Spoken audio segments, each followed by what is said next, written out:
can't help but wonder if a control group that only used sunscreen every 3 hours, what they might see. Probably at least a mild improvement. That is a great point.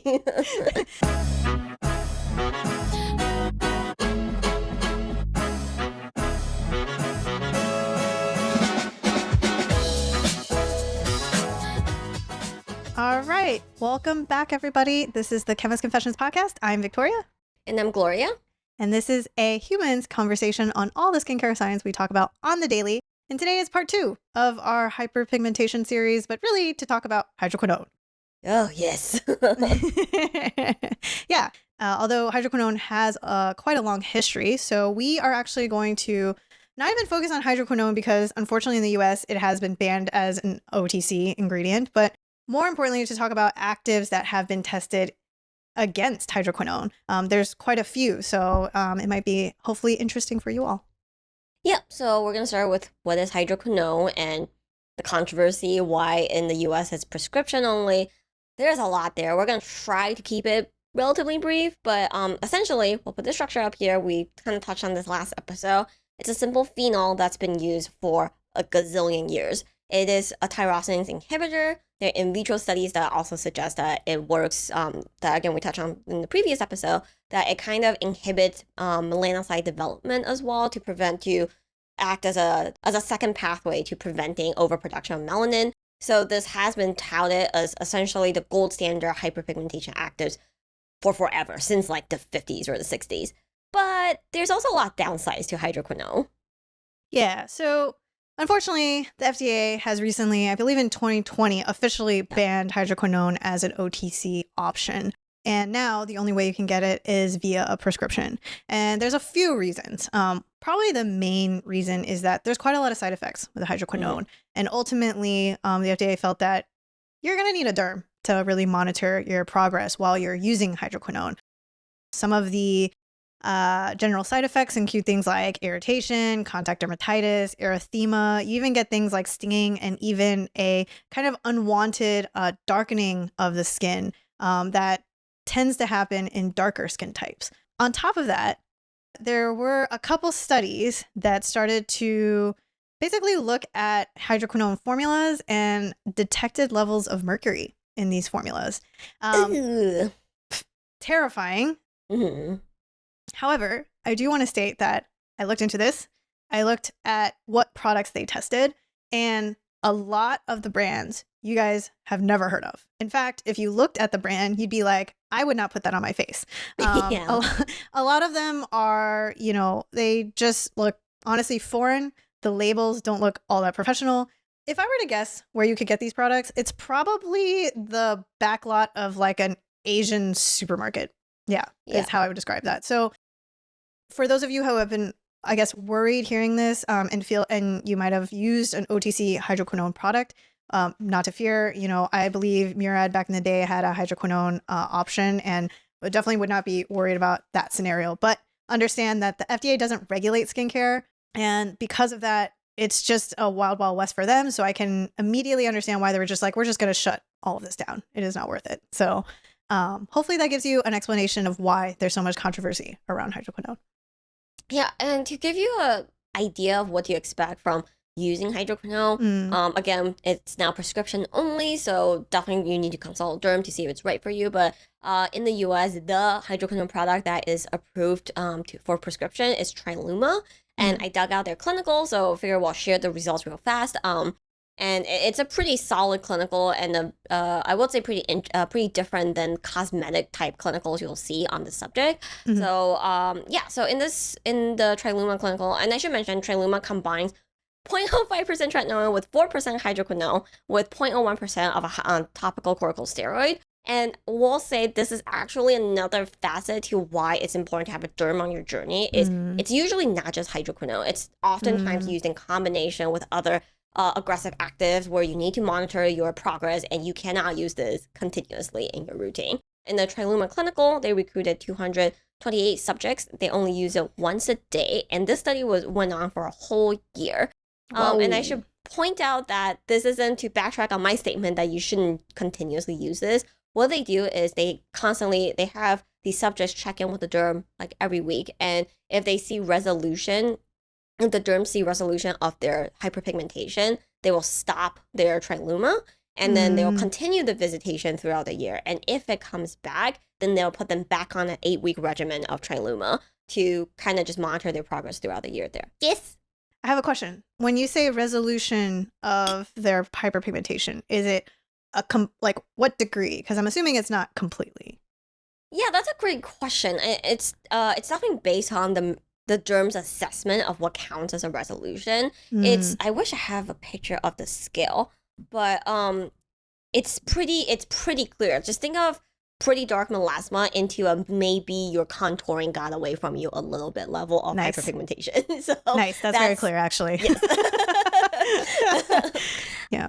So I should also mention something else I find interesting in this study is that there's 228 people recruited for the study. It's primarily females.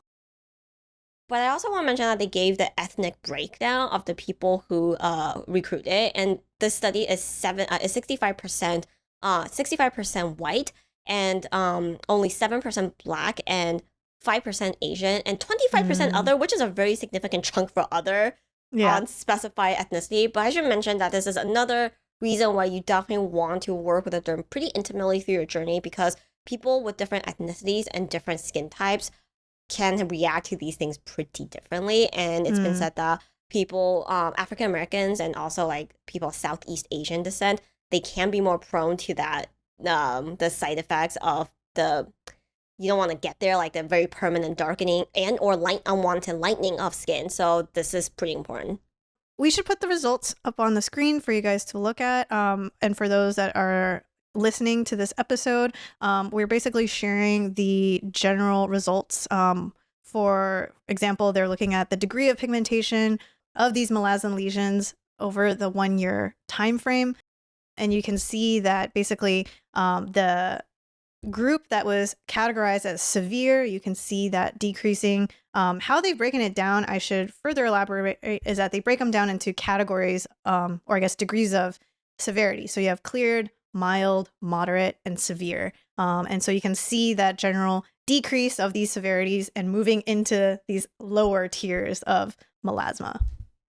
Yeah, and I think one of the most interesting thing is obviously this bar chart shows that this regimen really does work. But at the end of the study, there's still a good chunk, almost half the patients are now in the mild category. This is a 1-year-long study, guys. Like half of them haven't had their hyperpigmentation cleared up yet, but that's within the realm of expectation. It's now much, much better, but it's still present. So this is the level of efficacy that we can expect even with a hydroquinone.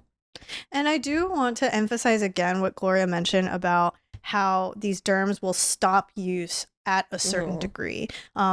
This is definitely not, hydroquinone is, it's funny. I think this will be probably the only active where truly you don't want to be using this long term. I think the goal for them is to get it to a certain degree and then move to other topical actives after that. Melasma is super stubborn, so it makes sense that this would be considered an option. But I just want to emphasize that this is not meant to be that active that's going to be with you for decades, like tretinoin. Yeah, exactly. So that basically sums up our hydroquinone background. Why we don't talk about it a lot, because it's now prescription only, some of the drama. And I will say, I want to call out Triluma because it's a very classic formula that you can be prescribed within the US. But with the rise of telederm, sometimes you can stray outside of that category. But just regardless of if you want to do hydroquinone, regardless of where you're getting it from and why you're trying hydroquinone, just make sure you have a derm that you trust to work with you through this journey. And on that note, we're going to take a quick break, but after that, we are going to get into actives that have been tested against hydroquinone, which is fun for us. But a quick break. While on the subject of hyperpigmentation, have you heard of our gold standard exfoliator? In a well-rounded hyperpigmentation routine, you need an exfoliant to help speed up cell turnover and aid in lifting that unwanted excess pigmentation. The gold standard is our prized champion with the OG glycolic acid at 30% and pigmentation fighter tranexamic acid at 5%. This sounds like a lot of actives, but gold standard is customizable to the percentage you want. Add a drop for a nightly treatment, use as a weekly wash-off mask. You have all the control. If you're curious to try, please use the code CCPodcast2024 for 15% off your first order. Or for returning customers, please use the code PodcastShip2024 for free shipping on your next order. Ta-da! Because hydroquinone is a gold standard, everyone tries to beat it and sidestep its side effects. So we actually have a lot of ingredients that's been benched against hydroquinone. We're just gonna run through these pretty quickly, and you guys can see. And I should mention that a lot of these ingredients we're about to talk, they have other studies, but I'm just choosing the ones that's benched against hydroquinone, so it's more representative of what we're talking about here. To start, good old niacinamide. Alrighty. So we have a small clinical. About 27 subjects with melasma. This is a split face study, which means they're using one product on one side and another product on the other side. I don't love these. We don't love these because hyperpigmentation is not symmetrical. So there's that to keep in mind. But it's a comparative study nonetheless, which is already hard to find. So this is worthy of discussion. So in this study, they are testing 4% niacinamide against 4% hydroquinone. They are given sunscreen. And they're allowed to use this for 8 weeks, which this timeline is actually pretty short. Yeah, on the short side for hyperpigmentation, for sure. We should mention that we couldn't really figure out how many times they use this a day. However, they were given an SPF 50 plus broad spectrum sunscreen, and they were instructed to use sunscreen every 3 hours during the day, which Gloria and I can tell you this is very specific and very aggressive in terms of sunscreen use. Yeah, usually in these, and this, if this doesn't tell you how important sunscreen is in your routine, they should highlight it. I mean, usually in most general, like say anti-aging study, you'll be given a tub of sunscreen and say, please sunscreen, see you guys in a couple of weeks. So for them to be specifically instructed to do this every 3 hours is like pretty big. We'll put the results up here. Basically, the dark bar is hydroquinone versus the light bar being niacinamide. This is at week 8, okay? Yep. Which is not clear here. And this shows the general... This is the degree of improvement. It's just like excellent is like an excellent amount of improvement. It's like expert rating. It's like weird. Right. Yeah, anyway. So long story short, this is going to show you the degree of improvement after 8 weeks. You can see that for the most part, niacinamide is kind of on par. We see that probably the main one to look at here is in the excellent category, excellent improvement, where you see hydroquinone has more in this sense. But because the sample size is so small, it's really hard to have any hard conclusions. But what we can say is that niacinamide is helpful in terms of hyperpigmentation. We'll put one of the B&A pictures up here. This is just an example of what counts as an excellent response to the treatment. It's definitely a marked improvement, but it's not a complete resolution here. Yeah. Something else that's kind of interesting here is the side effects were observed in 18% of the niacinamide group versus 29% in hydroquinone. I'm surprised that it's 18% in niacinamide because niacinamide is pretty vanilla, and I thought this was a lot higher than I would have expected. No, I think that's such a good point and a reminder that a lot of niacinamide isn't for everyone. So that's a good reminder.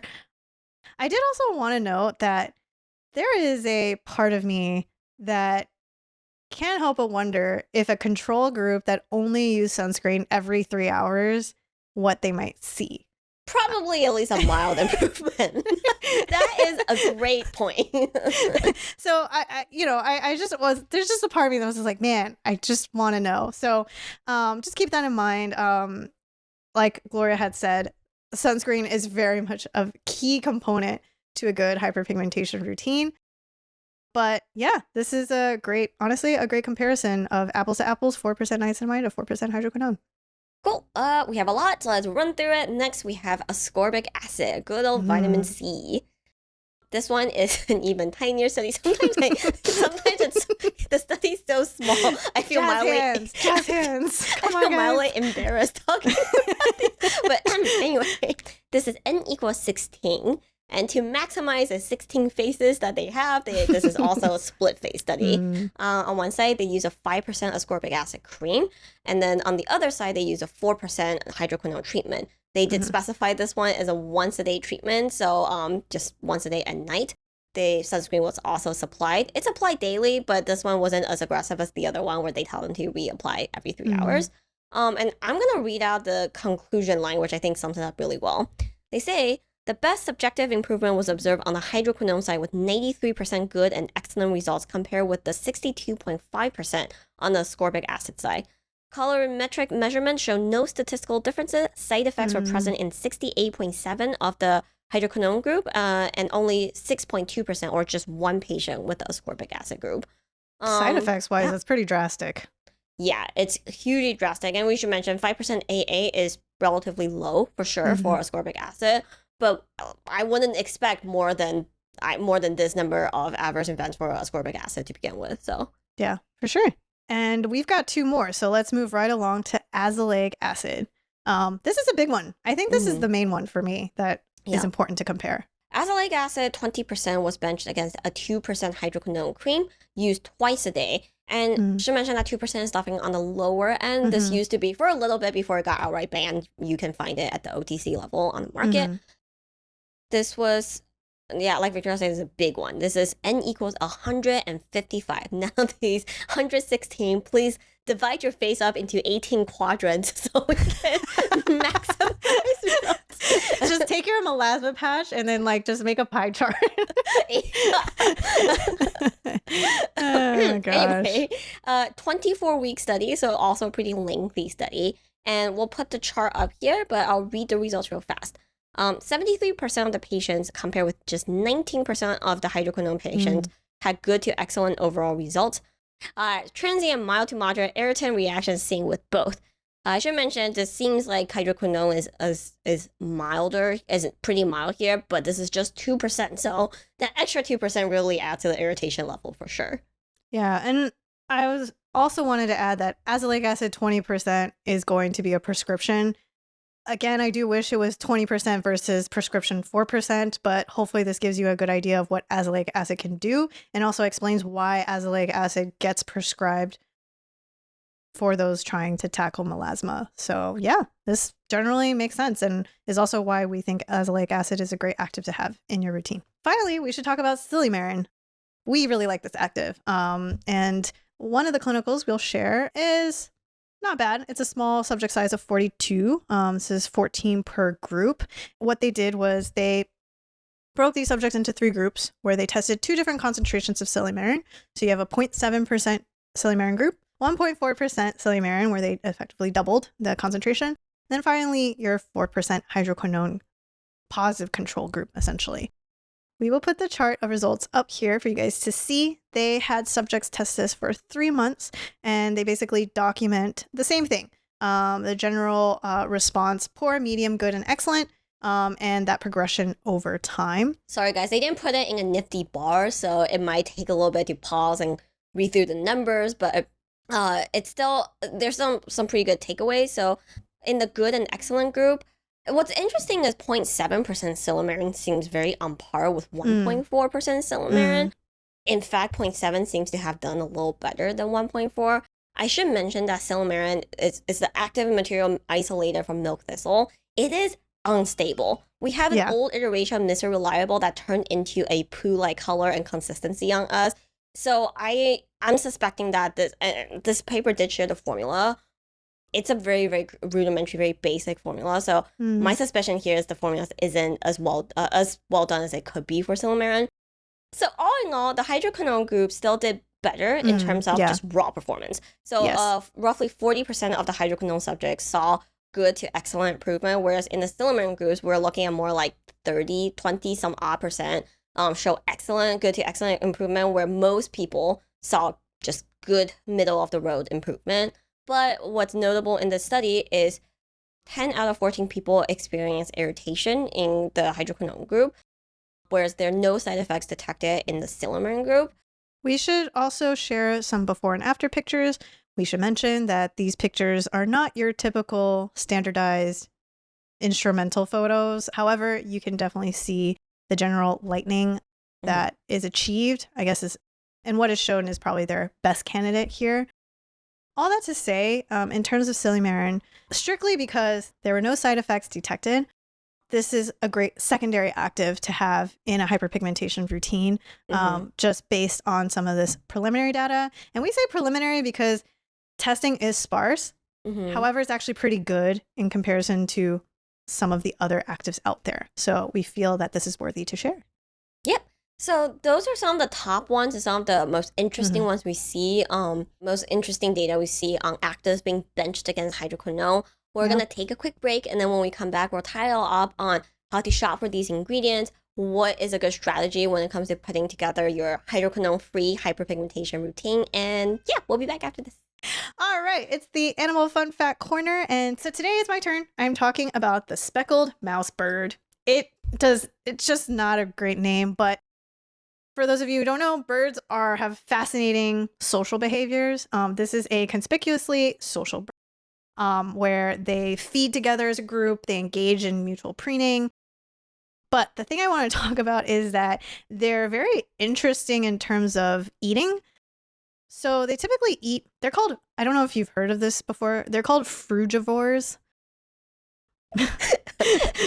So no, I haven't. It makes sense, but it's also just a really lazy, funny word. Yeah, exactly. So hopefully you can guess this means they eat fruits, berries, leaves, and seeds, and nectar, fruit nectar. Did want to mention that what makes them strange is that the fruits that they eat are both ripe and unripe, and they can eat other parts of the plants. And some of these aspects of the plants are pretty toxic.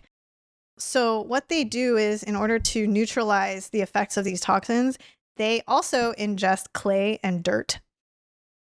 Oh. Yeah. So like chicken that eat rocks to digest and stuff like that. Exactly that. They also do eat rocks to help also aid in digestion. So a very strange diet all around. The other thing that also characterizes these birds because of their funky digestion system is that they'll hang and they'll have their bellies face the sun to warm their stomach up. To basically also aid in digestion. They're using that heat. So just a very odd bird all around. The other thing that's kind of funny is that in order to keep warm, because they live in general like bushland, which is kind of sparse in vegetation, what they do is they will huddle together, but they will have their stomachs like facing other bird stomachs. So they're like stomach to stomach when they sleep to keep warm. That's adorable. Yeah. And the other thing that's kind of funky is that these birds they're like not graceful flyers. So in order to hide from predators, they will be absolutely still. And then once they feel like, I think they still know I'm there, they'll just like flutter, but like basically drop off whatever tree bush that they're in and then scamper. They use the word scamper away. So it's just a generally quirky bird all around. But all in all, that is the speckled mouse bird. It's giving me strong modern day dodo bird vibes.